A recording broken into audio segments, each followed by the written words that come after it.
पद का निर्माण कैसे हुआ ये जानते हैं।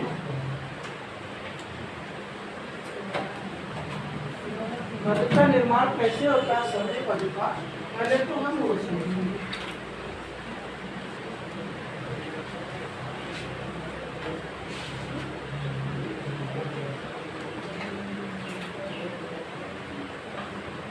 चलिए आइए देखिए आगे चले। संधि प्रकरण, संधि शब्द का हम क्या देखेंगे, सबसे पहले प्रत्यय देखेंगे। प्रत्यय प्रत्यय का मतलब क्या था, प्रत्यय मतलब मूल होता है, प्रमुख, यानी संधि का मुख्य पद कौन कौन से संधि में, और प्रत्यय यानी कौन सा प्रत्यय जोड़ करके संधि पद का निर्माण किया। इसका पहला मूल पद है सब, धन धा धातु, धन कौन सा प्रत्यय। अब संधि जो बना हुआ है सबसे पहले यहाँ पे क्या किया गया है समझना आपको, सम धन धा किया गया है, यानी माँ के बाद क्या दिखाई दिया था, वो अनुसार क्या करता है, माँ के बाद कोई व्यंजन हो तो माँ का क्या हो जाता है अनुसार, तो सम धन धा हो गया, धन ठीक है, छोटी की गुना है ना। अब यहाँ पे हम तुरंत ही अनुस्वार से का सवर्णा लगा देंगे। अनुस्वार से पर सवर्णा क्या करता है, यदि अनुस्वार के बाद है ना, अनुस्वार के बाद अनुस्वार पर सवर्णा करे, अनुस्वार का बिल्कुल बाद वाले वर्ड के हिसाब से। अब अनुस्वार चूंकि माता बनता है, माँ पांचवा अक्षर है, तो बाद वाला जो भी वर्ड होगा उसी के पंचाक्षर में बदल दिया जाता है। अब धा का पंचमाक्षर क्या है ना है, तो ये स अनुस्वार का किसमें परिवर्तन ना, इधर धा हो गया, इधर टी का छोटी जोड़ना है। अब छोटी अगर इसमें जोड़ेंगे तो अपना प्रत्यय का एक नियम है कि जो प्रत्यय का शेषांत होता है वो अंत में दिखना चाहिए, प्रत्यय का शेषांत अंत में दिखना चाहिए। तो यहाँ छोटी की हमें अंत में दिखाना है, इसलिए धा में उपस्थित बड़ा का क्या होगा, लोप होगा। धा में उपस्थित बड़ा का लोप होगा। तो इसके लिए सूत्र है यसेति चाहे छोटा आ अथवा बड़ा आ, छोटी ई अथवा बड़ी, किसी पद के अंत में उपस्थित छोटा बड़ा छोटी बड़ी का लोप करता है। यहाँ बड़ा आ बड़ा का लोप हो जाएगा, बचेगा क्या, धा धन ई, और इधर आपका संध है, ये है ना, तो छोटी जोड़ देंगे बनेगा क्या, संधि है ना। तो इस तरह संधि पद का क्या किया गया है, निर्माण किया गया। अब संधि का जो शाब्दिक अर्थ होता है मेल या जोड़ होता है। संधि का मतलब क्या होता है, मेल या जोड़। आपने देखा होगा प्राचीन समय राजा महाराजा क्या करते, संधि करते हैं ना। और संधि कौन करता था, जो लड़ाई का या युद्ध का इच्छुक नहीं होता था, अथवा अगला पक्ष दुर्बल हो, या तो दुर्बलता के कारण या लड़ने की इच्छा ना हो, मार काट या रक्त बहाने की इच्छा ना हो, तो ऐसे में लोग संधि कर लेते थे। संधि में क्या होता था, प्रस्ताव होते थे। एक राजा दूसरे राजा के प्रति अपना प्रस्ताव पेश करता था कि ये हमारी शर्तें अगर आप मानते हैं तो हम आपसे संधि करेंगे, अन्यथा नहीं करेंगे, यही होता था ना। तो जब अगला शर्त दे रहा है, घर वाला भी शर्त अपना कुछ रखता है, जब दोनों के शर्त मंजूर हो जाते थे, यानी एक दूसरे के प्रति वाद प्रतिवाद होता था, है ना, वाद प्रतिवाद, इस राजा का इससे, इस राजा का इससे,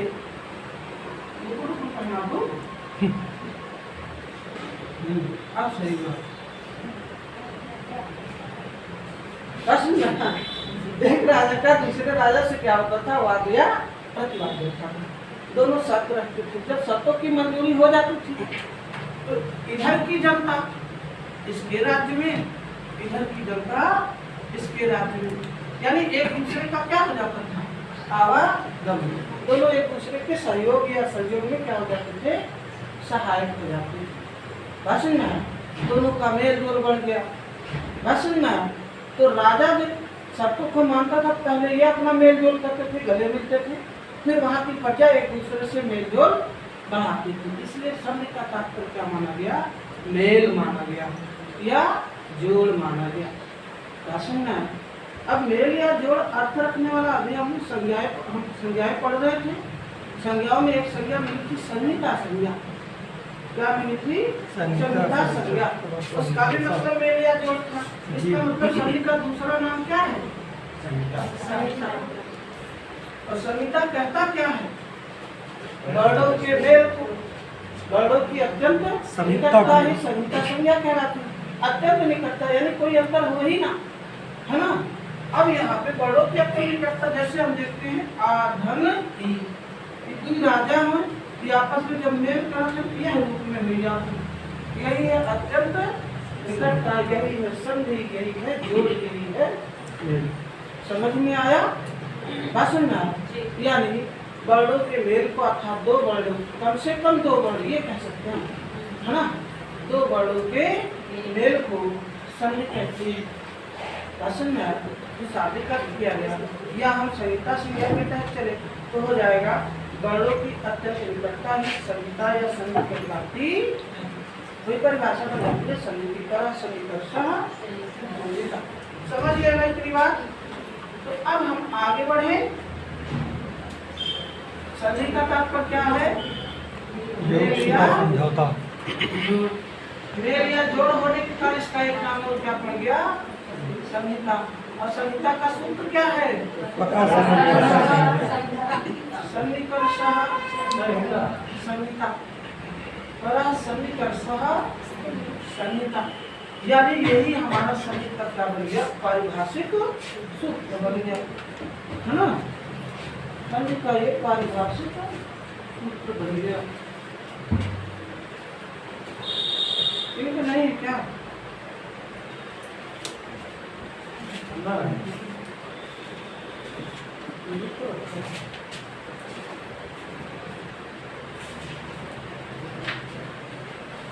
आप जानिए ये तो हो गया इसकी परिभाषा।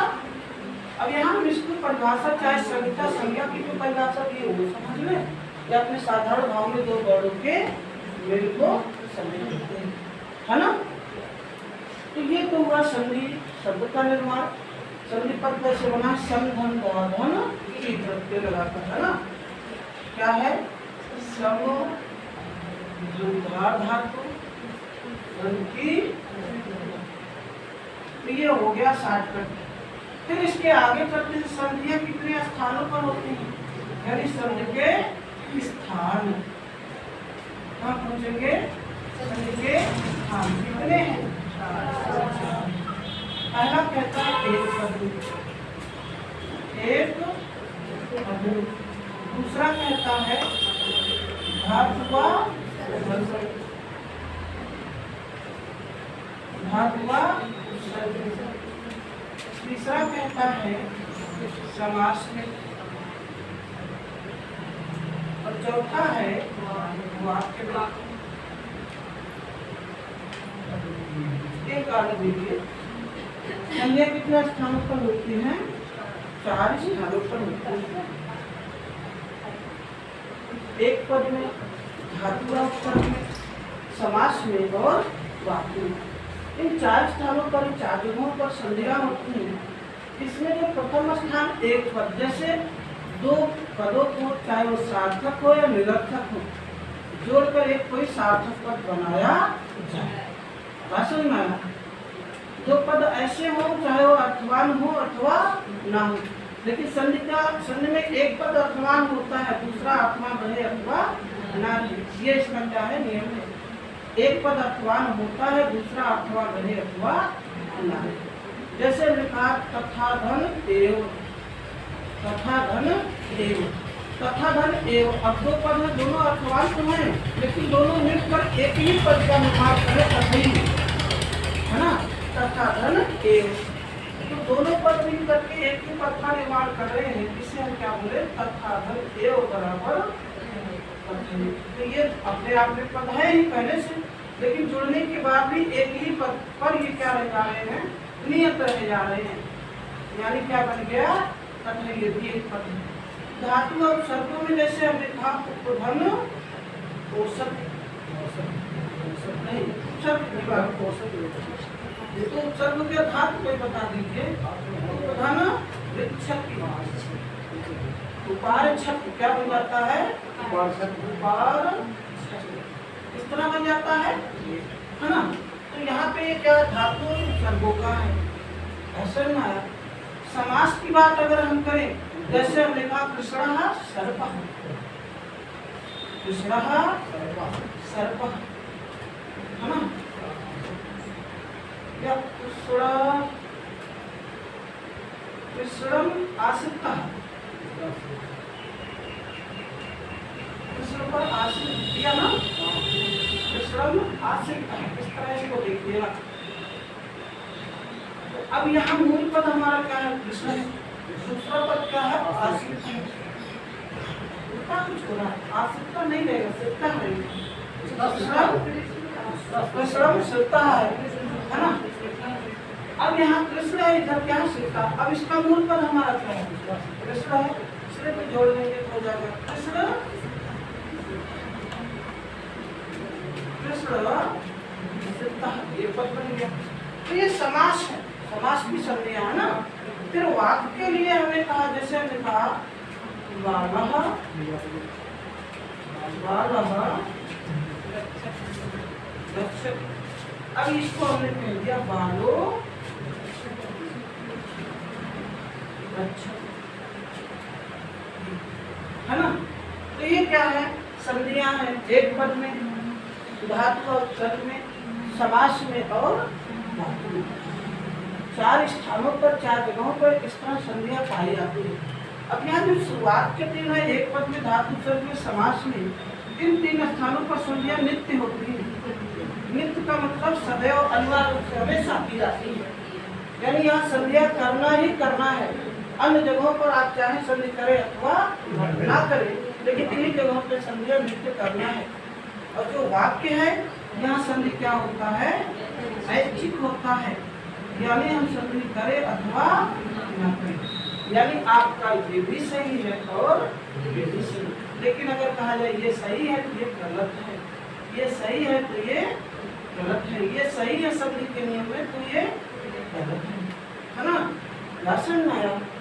तो वाक्य में संज्ञा क्या होती है, ऐच्छिक होते हैं, बाकी धातु, धातु सर्ग में, समास में और एक पद में संज्ञा क्या है, नित्य है। यानी संज्ञा जब तक दिखे तब तक करनी चाहिए, संधि का अपना नियम है। संधि कहता है संधि जब तक दिखे तब तक संधि करनी चाहिए। बात समझ गए, क्लियर एकदम, कोई दिक्कत नहीं ना। संधि के कितने स्थान हैं, 4, है ना। अब यहाँ जो संधियां होती हैं, संधि के 4 स्थान है, संधि के 4 प्रकार भी हैं। बता रहे हैं, हाँ परिवर्तन 4 प्रकार, हाँ कुछ है इस तरह परिवर्तन है।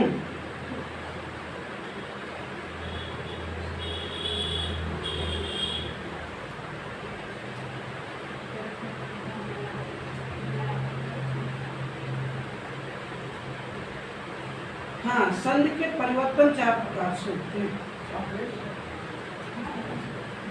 संधि के स्थान कितने हैं, 4। और संधियों में परिवर्तन कितने प्रकार से होते हैं, 4 प्रकार से। तो परिवर्तन के लिए इन्होंने जो बताया,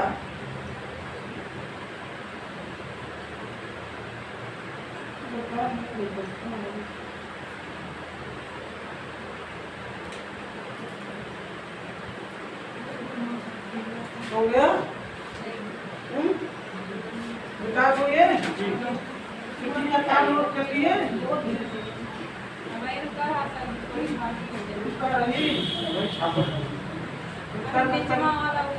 राजा महाराजा को भगा दिया जाए। अब देखिए जैसे संधियां किन स्थानों पर, 4 स्थान संधि के बता दिया गया है ना। कितनी परिस्थितियों में संधियां होती हैं, संधियों की परिस्थितियां कितनी हैं, 4। संधि की परिस्थितियां कितनी होती हैं, 4 होती हैं। संधि की परिस्थितियां कितनी हैं, 4। पहली परिस्थिति क्या है, स्वर के बाद। दूसरी परिस्थिति व्यंजन के बाद। तीसरी परिस्थिति व्यंजन के बाद व्यंजन। चौथी परिस्थिति विसर्ग के बाद स्वर अथवा व्यंजन। बस ये चार क्या है परिस्थितियां हैं। स्वर का स्वर से, व्यंजन का स्वर से, व्यंजन का व्यंजन से और विसर्ग के बाद स्वर या व्यंजन दिखाई दे। ये चार परिस्थितियां किसके पाई जाती हैं? संधियों की। आगे स्वर हो बाद में व्यंजन हो तो वहां संधि की अपनी परिस्थिति नहीं होती, क्योंकि स्वर व्यंजन के बाद आता है, पहले नहीं। समझ रहे हैं ना?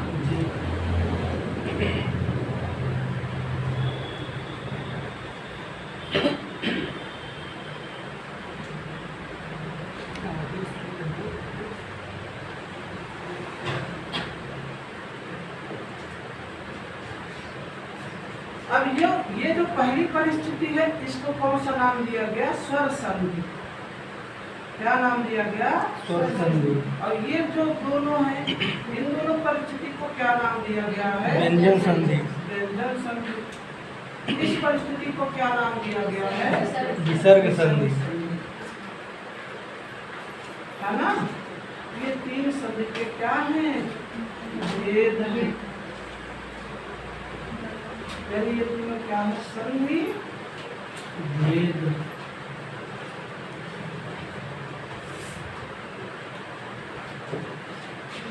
संधि के भेद कितने होते हैं?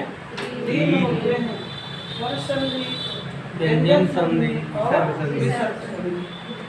तो आज की जानकारी के लिए बता दिया जाए, संधि के मुख्य दो ही भेद होते हैं। जब वर्णों के मुख्य दो भेद होते हैं, संधि के उन्हीं वर्णों का तो मेल हो रहा है जी। वर्ण के कितने मुख्य भेद होते हैं? दो, स्वर और व्यंजन। जब मुख्य दो ही भेद होते हैं तो संधि के भी मुख्य दो ही भेद थे। जो तीसरा आया विसर्ग संधि, ये तो विसर्ग किसी वर्ण का परिवर्तन है ना। तो विसर्ग संधि जो नाम दिया गया वास्तव में संधि था नहीं, संधि कहा गया। क्यों ऐसा? क्योंकि इसमें सबसे पहले जो विसर्ग है ये किसी वर्ण के स्थान पर आता है। वैसे सा के स्थान पे क्या आया? रा के स्थान पर क्या आता है? विसर्ग। फिर विसर्ग का अगर हम बनाना चाहे सा र फिर विसर्ग। यानी ये जो विसर्ग है ये किसी वर्ण के स्थान पर आता है अथवा किसी वर्ण का विसर्ग बनता है। यानी जो विसर्ग संधि हमने नाम दिया, यहाँ तो वास्तव में कोई वर्ण अपना परिवर्तन करता है या विसर्ग अपना परिवर्तन केवल करता है। ये क्या है? स्थितियां हैं ना, परिस्थितियां हैं। तो ये इसकी अपनी क्या होती है? परिस्थिति होती है। विसर्ग अपनी परिस्थितियों में बदलता रहता है, कभी सा, कभी रा, कभी बू, है ना? ये बदलाव इसमें होते रहते हैं। बदलाव के बाद अगर स्वर दिख गया, बदलाव के बाद यदि व्यंजन दिख गया, स्वर को व्यंजन, तब हमारा कौन सा संधि शुरू होता है? यहाँ एक ऊ भी है ना, तब हमारा ऊ के बाद स्वर दिखाई दिया, संधि शुरू हो गया। सा राग के बाद हमारा व्यंजन दिखाई दिया तो व्यंजन संधि शुरू हो गया। यानी विसर्ग में केवल परिवर्तन, विसर्ग का केवल परिवर्तन होता है। परिवर्तन के बाद स्वर अथवा व्यंजन संधि प्रवृत्त हो जाती है, इसीलिए इसको संधि की श्रेणी में रखा गया। समझ गए ना? विसर्ग वास्तव में क्या करता था? परिवर्तन करता था। परिवर्तन के उपरांत स्वर संधि अथवा व्यंजन संधि प्रवृत्त हो जाती थी, आ जाती थी, इसलिए विसर्ग संधि नाम दिया गया, अन्यथा ये संधि नहीं था।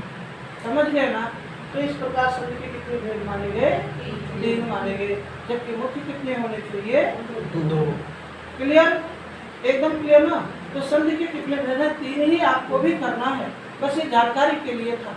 विसर्ग वास्तव में कोई संधि नहीं है, इसको संधि का दर्जा दिया गया है, क्योंकि विसर्ग जब अपने वर्णों का परिवर्तन कर चुका होता है उसके बाद या तो स्वर संधि प्रवृत्त होती है या तो इतनी बात क्लियर हो गई। तो अब हमारा संधि के जो भेद हैं उस पर चर्चा चलेगी, है ना? संधि के भेद कितने हैं? तीन भेद हैं, स्वर संधि, व्यंजन संधि और विसर्ग संधि। तो हम इन संधियों में सबसे पहले क्या पढ़ेंगे? स्वर संधि, है ना। सबसे पहले क्या पढ़ेंगे? स्वर संधि। अब ये मिटा दिया जाए।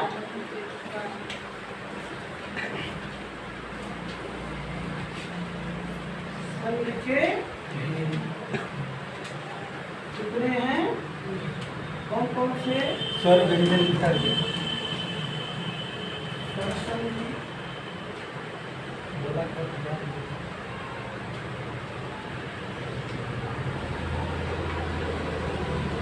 व्यंजन संधि और विसर्ग संधि। सबसे पहला नंबर किसका है? स्वर संधि, है ना। अब संधि के 3 भेद में स्वर संधि हमें कितने सूत्र पढ़ने हैं वो हमें सीखना है। पहले तो लिखना है, कतरात बनाना किताब में, है ना, ताकि आप इसको रटें, पढ़ें, जानें, समझें। एक तो लिखते समय आपको ध्यान में रहेगा, है ना। पहला क्या है? अकह सबरे दीर्घ। अकह सबरे दीर्घ। दूसरा क्या है? ऋत सबरे रीवा। ऋत सबरे रीवा, ये है। तीसरा हमारा क्या है? आदगुणा। ऋत का भी आगे में मिलेगा, यहाँ पर दिखाया गया है ना। या समझ लीजिए यही क्या दिखा। अगला है आदगुणा। नेक्स्ट है अच्छा नामुक संख्या। अगला क्या है?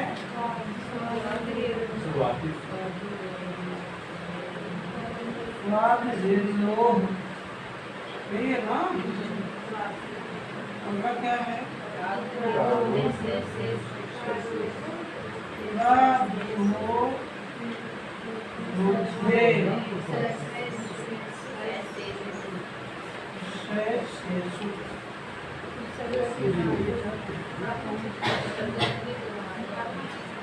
ये वाल लिखा है, इसका मतलब क्या है?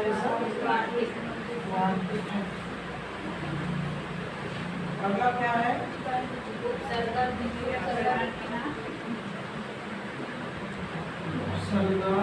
तो मिला के इस तरह आपको लिख कर आना है ना, है ना। याद कर भी आना है, लिखोगे तो याद हो जाएगा अपने आप, है ना। सारे सूत्र बाबूराम सक्सेना से देख कर लिखिएगा और याद भी करिएगा। कल इसको मैं पूछूंगा। कल टेस्ट है आपका फिलहाल, है ना। कल आपका टेस्ट होना है, तैयारी अपना कर ही रहे होंगे मुझे लगता है ना। सिलेबस नहीं बताना, किताब जान लो, सुखनाशोपदेश है। अभी बहुत सारे हैं, सारे सूत्र लिख के लाने हैं। कहाँ तक बता दे रहा हूँ उसको समझ लीजिए, है ना। पेज संख्या 52 पे आप आ जाइए। नंबर 5 गुलाब धूते 4, निचवा देखिए बाबूराम सक्सेना में गुलाब धूते तक। ये सारे के सारे किसके सूत्र हैं? स्वर संधि के सूत्र हैं, है ना। 5 6 5 11 11 4 11 4 15 5 15 5 19 15 5 20 होता है। गलत हो गया क्या? 15 5 20 20 5 25 25 4 29 32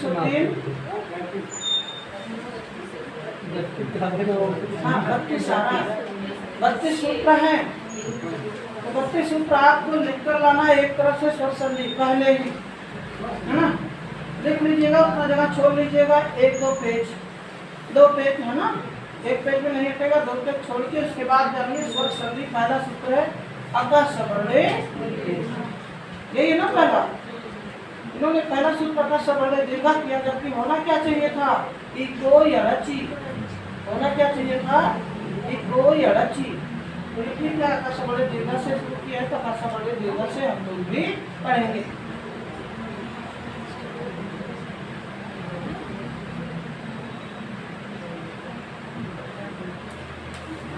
अब वही उतारे लगे रखो काफी है। चलो स्वेट उतारना शुरू कर दें। हमका उतार आपको सोचना शुरू ना हो। चलो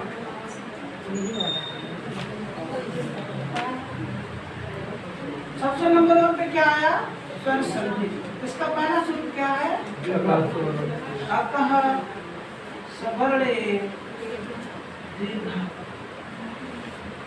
इसको समझिए, अकह का मतलब ये क्या है? आप प्रज्ञा है ना, ये अकह कहाँ पर? षष्ठी एक वचन का रूप है।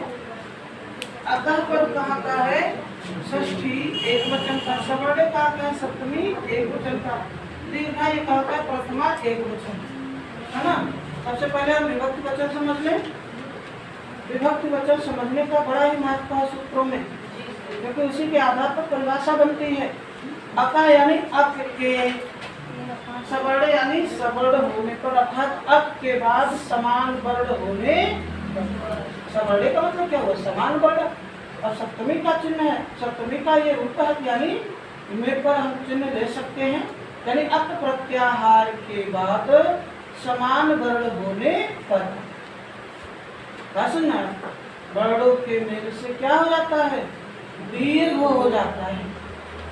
अक प्रत्याहार के बाद यदि समान वर्ण, सवर्ण बोले तो समान वर्ण, और समान वर्ण कब होगा? जब अक के बाद अक होगा। जब अक के बाद क्या होगा?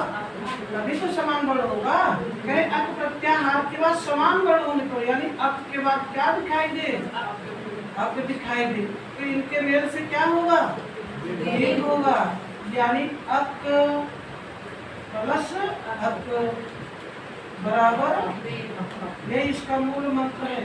अक प्लस अक बराबर दीर्घ।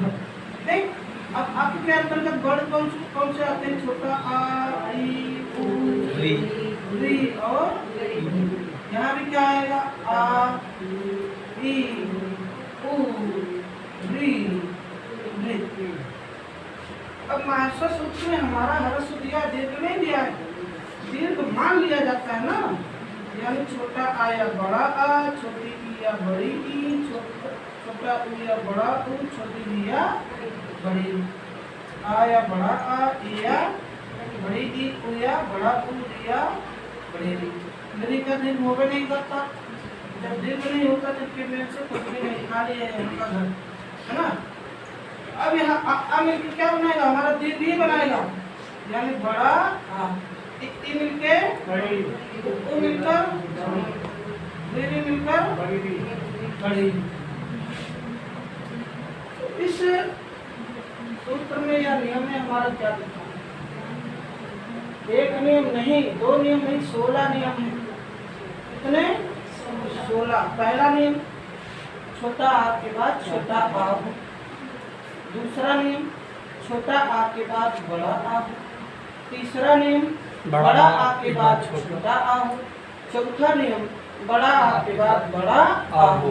मिला ना? 1 से 4। दूसरे में छोटी ई के बाद छोटी ई हो, छोटी ई के बाद बड़ी ई हो, बड़ी ई के बाद छोटी ई हो, बड़ी ई के बाद बड़ी ई हो। क्लियर? तो 4 नियम का 2 तक हो रहा है ना अपने आप में। जी। तो 4 का कितना हो जाएगा? 16। हिंदी में ये हटा जाता है। 1 से 4, 4 से 16। हिंदी में यही 16 हटाए जाते हैं। संस्कृत में एक वर्ण, एक सूत्र, अका सवर्णे दीर्घ, है ना कमाल का। जी। तो यहाँ सवर्णे का मतलब अक ही है, कुछ और मत समझिए। जी, समान अक का वर्ण। मतलब अक, दीर्घा का मतलब दीर्घ, है ना। सबड़ कहने का मतलब क्या हुआ? अक के बाद सबड़ हो, समान इसका वर्ण। मतलब समान बड़ा अक ही हो, है ना। जी। तो ये ग्राफ है, इसको उतार लीजिए, इस पर एग्जाम्पल देख लीजिए फटाफट। बहुत सारे एग्जाम्पल दिए हैं ना। जी। जी। पहला है दैत्य घन अरिह। क्या है? दैत्य घन अरिह। पहला देखिए, दैत्य घन अरिह। ये अ का एग्जाम्पल है। इधर क्या है? छोटा आ। इधर क्या है? छोटा आ। अब छोटा छोटा निकालिए, इधर क्या बचेगा? बड़ा। दैत्य बचा भैया, इधर क्या बचेगा? रिह बचेगा। अब हमारा संधि का करना है इतने में, इसके मेल से क्या बनेगा? इधर क्या है? रिह है। स्वर के बाद व्यंजन दिखाई दे तो संधि नहीं होता, लेकिन व्यंजन के बाद स्वर हो तो संधि होता है। अब यहाँ दैत्य है, या के बाद बड़ा है जी। तो या में बड़ा आ क्या हो जाएगा? विलीन हो जाएगा। अजीनम व्यंजनम परेण संयोजते। एक सूत्र है अजीनम व्यंजनम परेण संयोजते, वो कहता है अजीनम बोले तो अच्छ धनहीनम, अच्छ धनहीनम व्यंजनम यानी व्यंजन का परेण यानी बाद वाले से संयोजते यानी संयोग कर दिया जाता। स्वर से हीन व्यंजन का बाद वाले से संयोग कर दिया जाता है। अब यहाँ यह स्वर से हीन हो गया ना, क्योंकि छोटा निकाल लिए थे। अब बाद वाला बोले चाहे व्यंजन हो चाहे स्वर हो, उसी से संयोग कर देंगे। तो बाद में स्वर है, स्वर में संयोग कराएंगे, क्या हो जाएगा? दैत्य। दैत्य बना। अब स्वर के बाद व्यंजन दिखाई दे तो वहाँ संधि नहीं होता, बल्कि जो कति उतार दिया जाता है। क्या हो गया? दैत्यारी। तो समझ में आया? हाँ, दैत्य धन अरि बराबर दैत्यारी। क्लियर? दूसरा देखिएगा।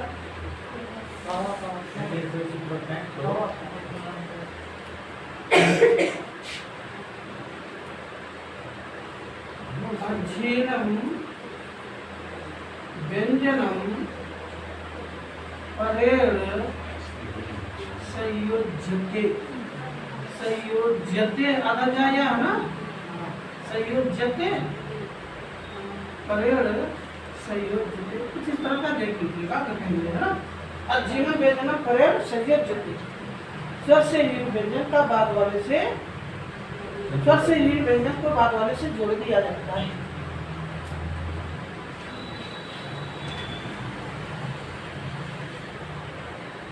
तैयारी हो गया है छोटा का मिश्रण। इसी तरह छोटा या बड़ा का मिश्रण ईंधन आलय हिमालय है ना, विद्याधन आलय विद्यालय, कुछ इस तरह का तो आपको कर ले जाएंगे। अब आगे आते हैं नंबर 2, छोटी छोटी वाला, छोटी बड़ी छोटी या बड़ी बड़ी छोटी कुछ भी है ना। जैसे लिखा रागी धन ई, रागी धन ई। अब यहाँ क्या है?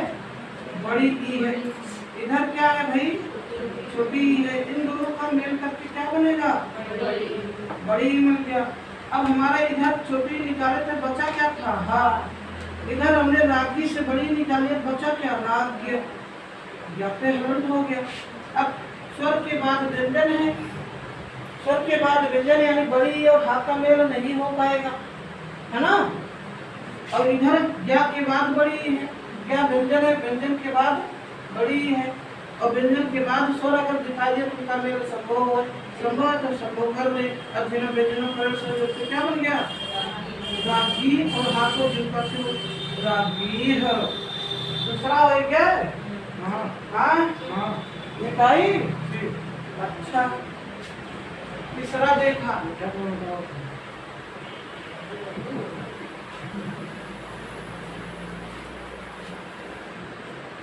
चमूधम ऊर्जा।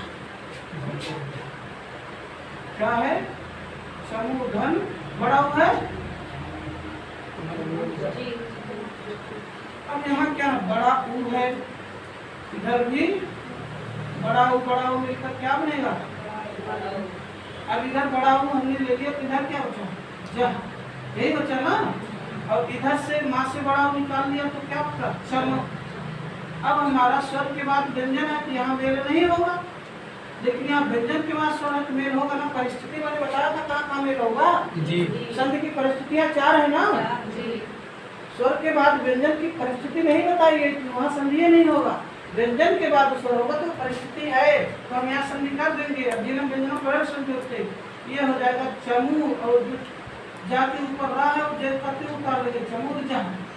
क्या बन गया? चमूर्जा, है ना। अब हमारा कौन सा? चौथा री लिखा देख लीजिएगा।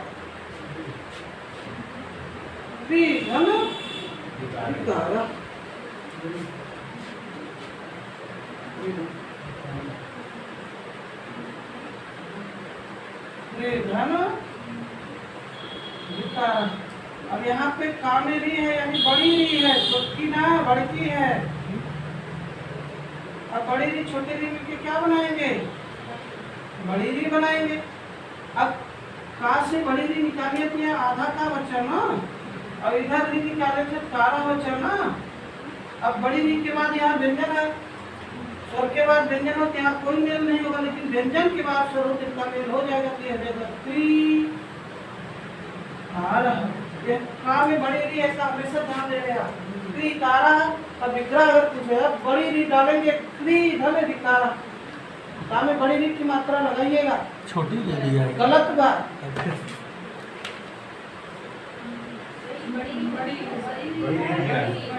नहीं। किसी और पुस्तक में था वो,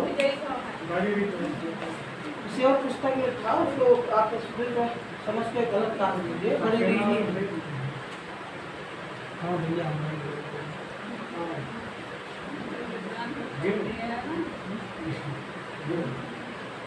बड़ी री बना लेंगे। ये आपका क्या है? आपका सवर्णे। बाकी जितना एमे लिखा कुछ दिखावा मैं कहीं, लेकिन जो एमे बात तो क्या दिखेगा, इसका प्रैक्टिस कर लीजिए घर जाकर, है ना। जैसे आपका दिया तव धन आकार यदा धन अभवत विद्या धन आत्म इत धन ईव अपि धन इच्छते रागी धन इह। आप इसमें देख लीजिए जो अब तक पूछे जा चुके हैं, है ना।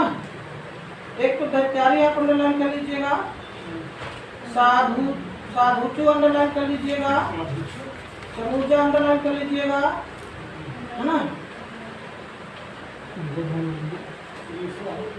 दैत्य धन हरि अंडरलाइन करिएगा, साधुचु अंडरलाइन कर। 2021 में पूछा गया था साधुचु, है ना। चमुधन ऊर्जा चमुर्जा अंडरलाइन कर लीजिए, त्रिधन त्रिकारा कर लीजिए, रागी धन की ये भी कर लीजिए, अपधन इच्छित ये सब अंडरलाइन कर लीजिए। सब पूछने योग्य हैं, है ना, जब पूछे जा सकते हैं। जबरदस्त उदाहरण है ये सब। अपि धन इच्छते अंडरलाइन किए, रागी धन की अंडरलाइन कर लिए, साधुचु अंडरलाइन कर लीजिए। वही में जो बधू पर लिखा वो पहला चारों इधर लगातार पहला 4-5 जो है, और इस साइड में दैत्यारी अंडरलाइन कर लीजिएगा। एक श्रीषा शब्द मिलेगा कहीं, त्रिधन ईसा श्रीषा अंडरलाइन कर लीजिएगा, दोनों में बड़ी बड़ी है ना। चमुर्जा अंडरलाइन बढ़ाऊ, त्रिकारा बड़ी री छोटी री, है ना। बस ये इम्पोर्टेंस है, इसमें से पूछा जा सकता है, तो इसमें थोड़ा फोकस कर लीजिएगा।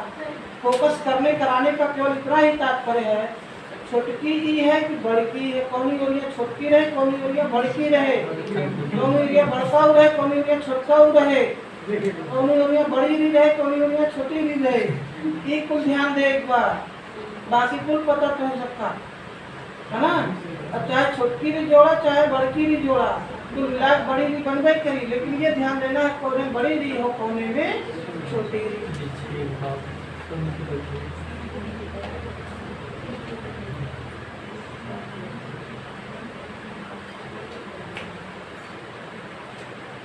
आगवा कहा था ऋति सवर्णे रीवा, ऋति सवर्णे रीवा। अरे ऋति यानी री बाद में हो, री बाद में हो किसके? सवर्णे समान वर्ण री के। अरे री के बाद में यदि री हो, अथवा री के बाद में यदि री हो, यानी री अथवा री के बाद में री अथवा री दिखाई दे। री अथवा री के बाद में री अथवा री दिखाई दे, तो हम उसके स्थान पर उसके री के स्थान पर री अथवा री के स्थान पर री कर सकते हैं। कारण क्या है? री री गड़ियो मीठा सावर्णम सवर्ण संज्ञा, है ना। अरे री के बाद री हो, री अथवा री के बाद री अथवा री हो, मतलब पूरे का निचोड़िए हो गया। समझ में आया? ऋति सवर्णे री वह कहता है री के बाद सवर्णी री दिखाई दे, री के बाद सवर्णी री दिखाई दे। अब री के बाद सबड़ी कह रहा है ना, अब सबड़ी में री भी आ जाता है, ली भी आ जाता है, बात समझ गए। अथवा री के बाद सबड़ी री अथवा ली दिखाई दे, है ना। तो कहने का मतलब री अथवा ली के बाद री अथवा ली कुछ भी दिखाई दे, तो इन दोनों के स्थान पर री अथवा ली कर सकते। समझ रहे हैं? नहीं समझे? समझावत है भैया, है ना। हम कुल समझाओ तब आगे बढ़ो, फिर समझाए तो ना बढ़ो।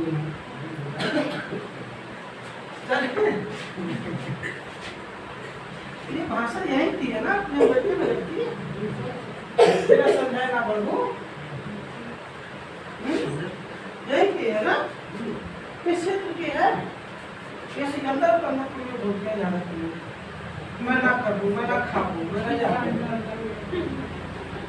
आगे चले, अगला है ऋति सवर्णे,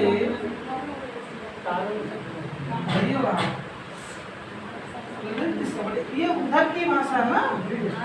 हम वहाँ पढ़ा हूँ, कल पूछ रहा हूँ, जब गया अजीब गरीब भाषा हो रही थी, मैंने भी थोड़ा सीख लिया।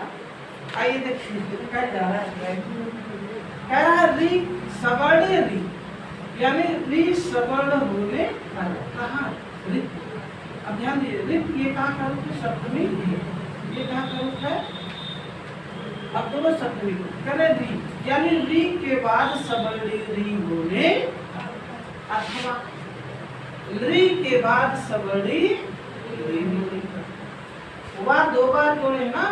अब इस वाह को किससे मेल कराएंगे? रीवा रीवा, एक दो एक साथ कहना, करे री अथवा री के बाद सवर्ण री अथवा री, ये दोनों के एक साथ है, ये दोनों के एक साथ जोड़ना। कह रहे हैं री अथवा री के क्या दिखाई दे? री अथवा री दिखाई दे। इन सबके मेल से क्या बनेगा? री अथवा री ही बनेगा, कुछ और मूल ये है ना। कुल मिला के क्या हुआ? री अथवा री के बाद री अथवा री दिखाई दे, तो इनके मेल से री अथवा री बने। इतनी बात समझ में आई। अब इसका अगर व्यापक स्तर देखें तो कह रहा है री के बाद क्या दिखाई दे? री अथवा री, या री के बाद क्या दिखाई दे? री अथवा री, है ना। इनके मेल से क्या बनेगा?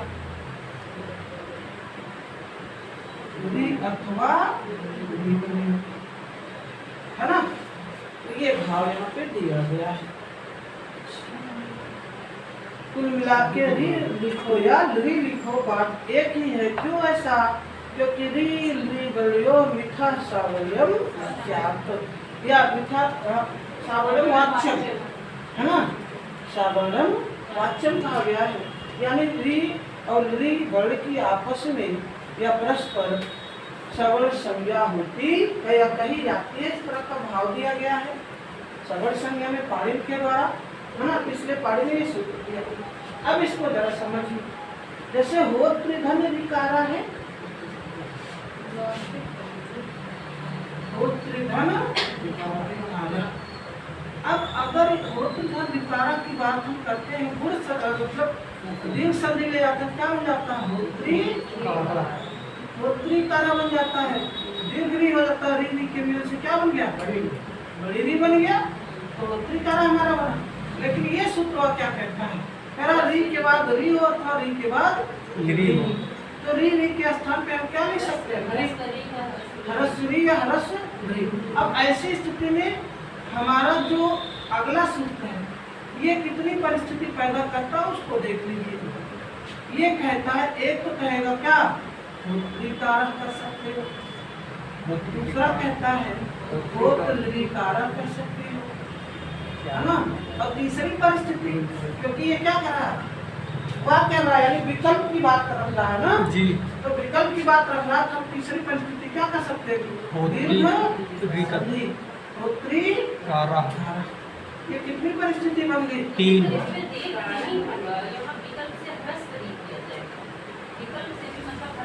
अरे विकल्प अगर जोड़े हैं तो वो तो ह्रस्व किए ही हैं, ठीक। दीर्घ संधि से सवर्णी दीर्घ से। हाँ अरे भाई विकल्प जब बात आ गई है तो हम दीर्घ संधि कर सकते हैं।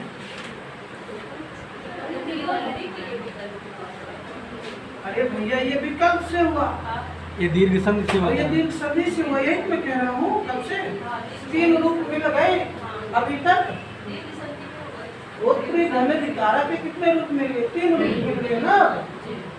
ये 3 रूप आपको मिल गए तैयार हो गए। अब अगला जो तैयार, अब देखिए यहाँ पे ये होत्र लिकारा क्यों लिखा गया? क्योंकि ली का अपना कोई प्रतीक चिन्ह नहीं होता। अगर ली के स्थान पर हम ली लाते हैं यहाँ पर, यही तो कह रहा है। कहाँ गया? ली के स्थान पे कुछ भी, चाहे ली लाओ चाहे ली लाओ। अगर ली लाते हैं तो आपका ये तैयार होगा, और ली लाते हैं तो ये तैयार होगा, यही ना जी। ली का प्रतीक चिन्ह होगा नहीं करता तो ली हमें लिखना मजबूरी है, ली कारा कर सकते हैं। अब दोनों को जोड़कर अगर हम दीर्घ संधि के तहत जाएंगे तो हमारा ये तैयार है। कुछ समझ में आया? अब इस पे एक सूत्र और अगवा आया है, रिक्तता। क्या आया? रिक्तता। अब रिक्तता जब आता है तो वो क्या कहता है? वो कहता है कि अक प्रत्याहार के वर्णों के बाद यदि री दिखाई दे, अक प्रत्याहार के वर्णों के बाद क्या दिखाई दे? री दिखाई दे। तो यहाँ पे रिक्तता प्रत्येक भाव है। प्रत्येक भाव यानी संधि कार्य नहीं होगा, तो जैसा वैसा ही रह जाएगा। जब संधि कार्य करवे नहीं करेगा क्या? दिया क्यों गया? देने का मतलब कुछ न कुछ परिवर्तन तो होगा। तो कहता है आपके जो वर्ण होंगे वो क्या बन जाएंगे? हर्ष बन जाएंगे। क्या बन जाएंगे? अब जैसे होत्र धन विकारा है, होत्र धन विकारा, तो यहाँ री के बाद री, ये क्या है? अक का वर्ण है जी। और इधर री दिखाई दे रहा है। अक का वर्ण अगर दीर्घ ये होता तो हर्ष कर दिया जाता, लेकिन हर्ष पहले से है, इसलिए जैसे है वैसे रह जाएगा, यानी एक रूप और बन जाएगा, होत्री विकारः। अब इसमें जरा समझिए, होत्री विकारा एक रूप ये बना और सवर्णी होने के कारण होत्री लिकार, होत्री लिकार ये भी बनेगा। रिक्त सवर्णी रीवा, लिख सवर्णे री। कुछ समझ में आया? जी। हाँ, ये है संधि का नियम। रिकारा भी हम लिख सकते हैं, है ना, लेकिन रिक्तता की अगर बात करें तो नहीं लिख सकते। ये चीज रिक्तता की बातों पर नहीं लिख सकते। लिखेंगे कि रिक्तता तो कर लेंगे पहले, तब यहाँ हम क्या लगा देंगे? रिक्तता का प्रयोग करते हुए किसका प्रयोग कर लेंगे? रिक्तता का प्रयोग किए हैं, मतलब स्वीकार नहीं किए हैं, लेकिन रिक्त सवर्णे री और रिक्त सवर्णे री का प्रयोग करने पर हम री के स्थान पर री लिख सकते हैं, लेकिन इसका प्रयोग दिखाया नहीं गया है, इसलिए इसको हम क्या मान सकते हैं? गलत मान सकते हैं, है ना। तो केवल 4 रूप आपको देखने को मिलेंगे। वो कौन कौन से हैं? ये होत्री कारा, होत्र लिकारा, होत्री कारा और होत्री लिकारा। किसके? होत्र लिकारा के इतने पद बनते हैं, संधि के इतने पद, है ना। तो अभी जो ये सूत्र लिखो, पहले इसकी व्याख्या लिखो, है ना। बोलो। सूत्र के अनुसार, सूत्र के अनुसार, अच्छा वार्तिक है, तो वार्तिक के अनुसार सूत्र के लिए वार्तिक मतलब भैया काट। वार्तिक के अनुसार यदि री अथवा री के बाद, यदि री अथवा री के बाद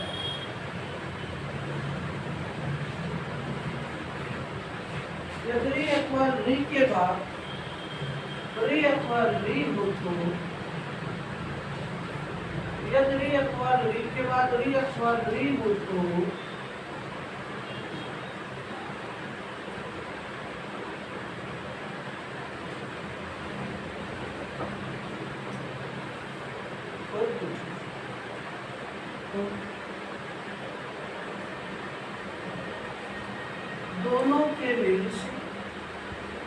री अथवा री हो जाता है। दोनों बोले तो प्रथम और द्वितीय है ना, तो दोनों के भेद से री अथवा री हो जाता है।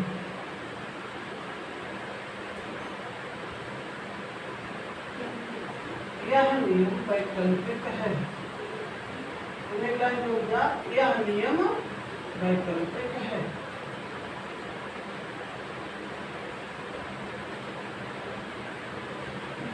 हो गया, यह नियम वैकल्पिक है। तो आप अब यहाँ इतना क्यों निकालें, है ना, ये जैसे होत्र धन विकार, होत्र धन विकारा अथवा होत्र धन लिकार, दोनों कर सकते हैं। ली इसका ये होत्र धन विकारा अथवा होत्र धन लिकारा।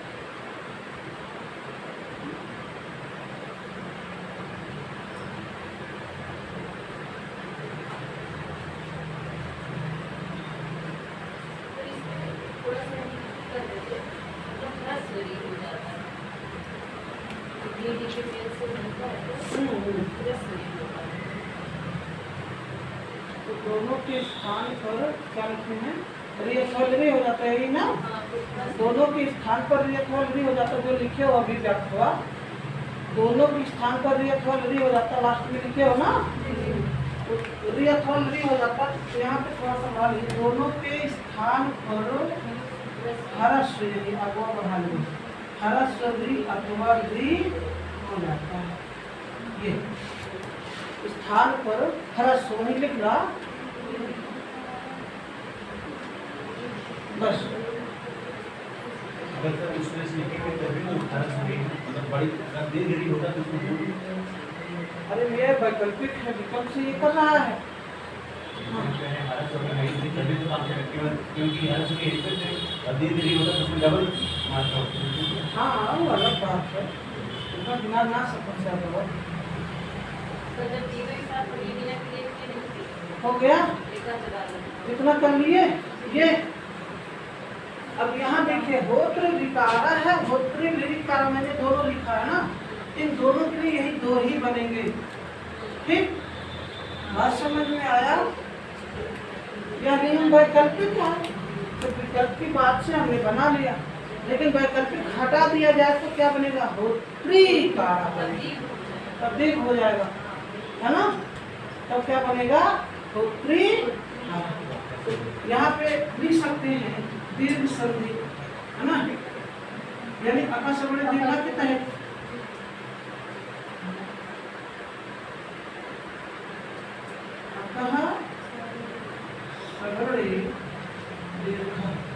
ऐसे इंडिकेट करके आप ये लिख सकते हैं, होत्री किसका, दोनों जी, होत्र धन विकारा या होत्र धन निर्विकारा का क्या बनेगा, पका सबड़े दीर्घ के तहत होत्रिकारा।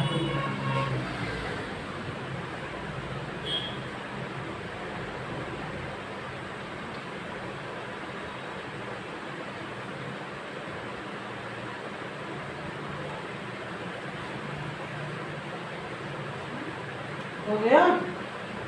अब अगला सूत्र है रित्य का।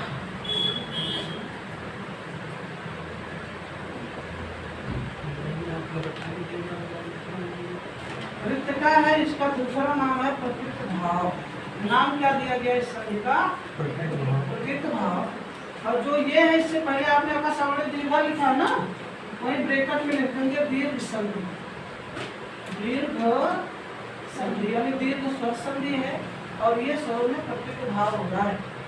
ठीक, तो रिक्तता का प्रकृत भाव लिख लीजिए, इसका दूसरा कर लीजिए। यहाँ रिक्ति धन आपका है, रिक्ति धन इतना है, छोड़ दीजिए, इसको चर्चा पर चर्चा कर होगी।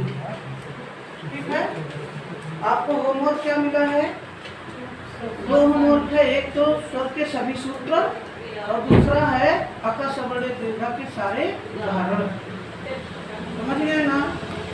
उदाहरण सारे लिखे लाने हैं। हाँ, प्लस टेस्ट। कल आपका टेस्ट होना है ना? इसको यहीं तक रहने दीजिए। आइए अभिज्ञान साबुन